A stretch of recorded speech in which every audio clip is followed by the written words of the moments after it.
Salut!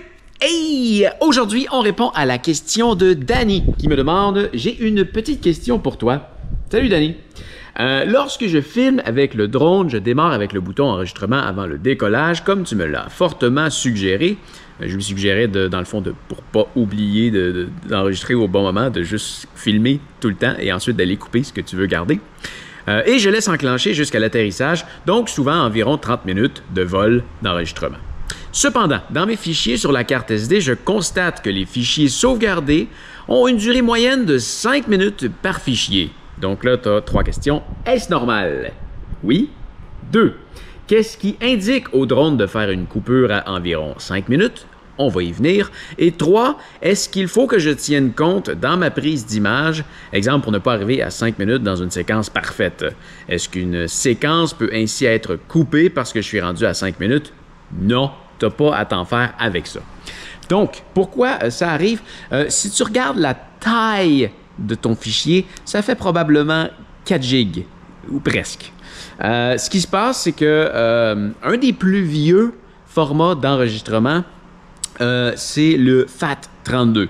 Le FAT32 avait pour limitation d'avoir des fichiers maximum de 4 gigs.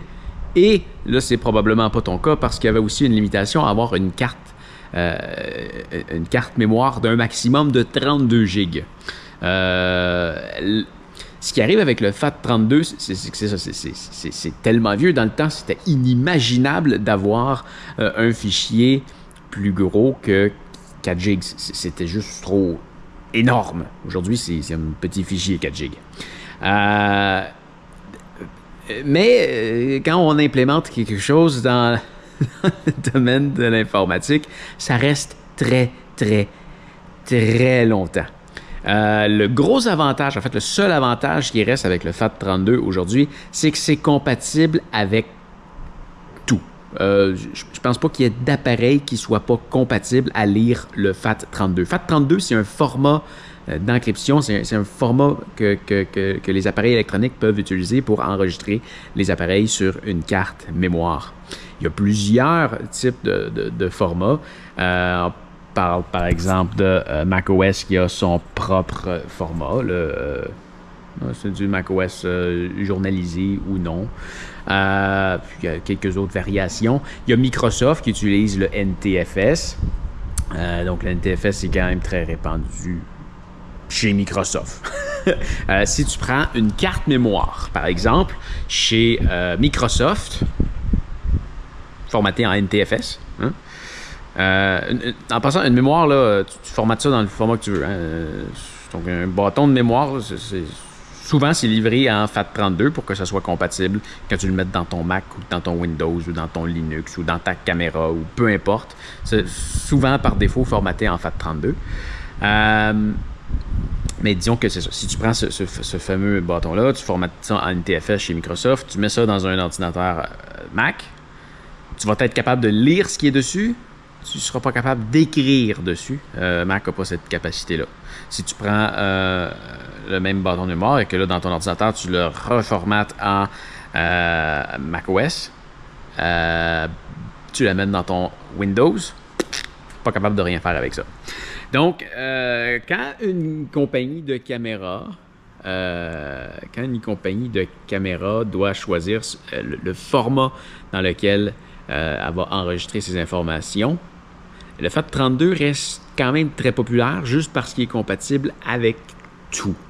Par contre, là, avec une limitation d'une carte mémoire de 32 GB, on oublie ça. Donc, là, le format le plus populaire, ça va être le EXFAT, qui, lui, n'a pas cette limitation-là de 4 GB. On parle d'un fichier... il y a une limite, là, mais c'est comme... Oublie ça, là. Aujourd'hui, en 2022, tu n'atteindras jamais ça. Et sa limite aussi de capacité est aussi tellement élevée que... Oublie ça, on n'atteindra pas ça. Pas aujourd'hui, hein, parce que dans le temps non plus, 4 GB, 32 GB, c'était inimaginable. Mais, où je voulais en venir avec ça, c'est que, ben, dans le fond, la caméra fait juste... Et probablement, juste programmer ainsi en tête de ne pas faire de fichiers plus gros de 4 gigs, juste par principe que si elle enregistre sur une carte en FAT32, ben, elle doit faire ça. Donc, c'est probablement un réflexe de la caméra. L'avantage, par contre, qu'il y a, parce que souvent, c'est quelque chose qu'on va voir sur... j'ai pas ça sur mes grosses caméras. Mes grosses caméras Sony, Canon, tout, ça faisait tout pas ça. Si je filme super longtemps, ça peut me faire un fichier de 150 gigs, ça enregistre tout d'un coup. Je pense que ça reste populaire de le faire volontairement sur les caméras d'action, sur les drones, parce qu'ils sont à risque de subir un choc. Ils enregistrent dans un format qui... Je suis pas mal sûr que c'est du H264 ou c'est un format similaire. Là, je parle pas du format de la carte mémoire, mais du format de la vidéo, du fichier lui-même. Ce qui arrive, c'est que c'est des formats qui ont une certaine compression dedans. Donc, ça enregistre comme un paquet d'images, mais si le fichier n'est pas fermé, ça y prend comme une clé.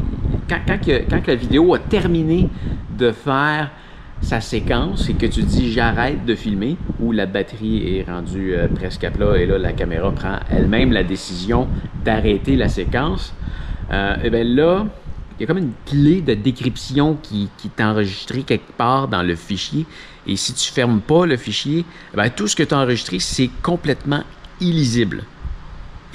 Donc tu peux filmer pendant 1h30.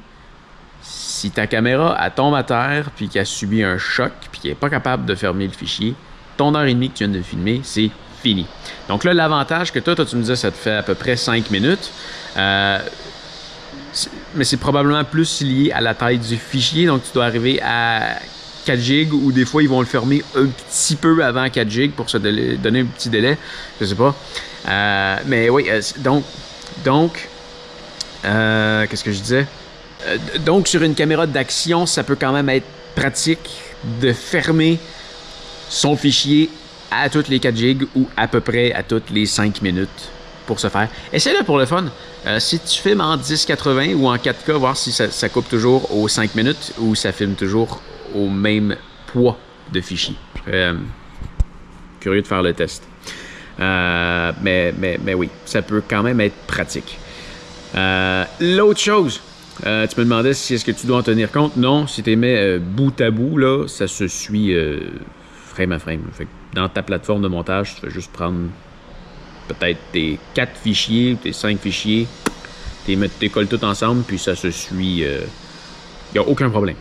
Aucun problème. Donc, voilà.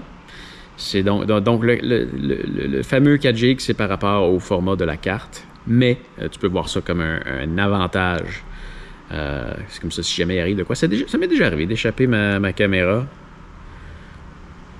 Elle repart, il n'y a pas de problème. C'est juste que le fichier qui était en train de filmer, ben, il est cassé. Puis là, ben, mettons que ça faisait 20 minutes que je filmais. Ben, là, j'ai eu peut-être mes 3 ou 4 premiers fichiers, plus le dernier qui est corrompu et que là, lui, il n'a juste rien à faire. Ouais. Donc voilà, hey, j'espère que ça répond à ta question. Et si jamais il y a quelqu'un d'autre, ou toi-même, Danny, qui a une autre question, ben, n'hésite pas, ça va me faire plaisir. Je vais peut-être faire une vidéo pour te répondre. C'est ce qui va faire le tour de la journée. Alors, fais attention à toi et à demain. Salut!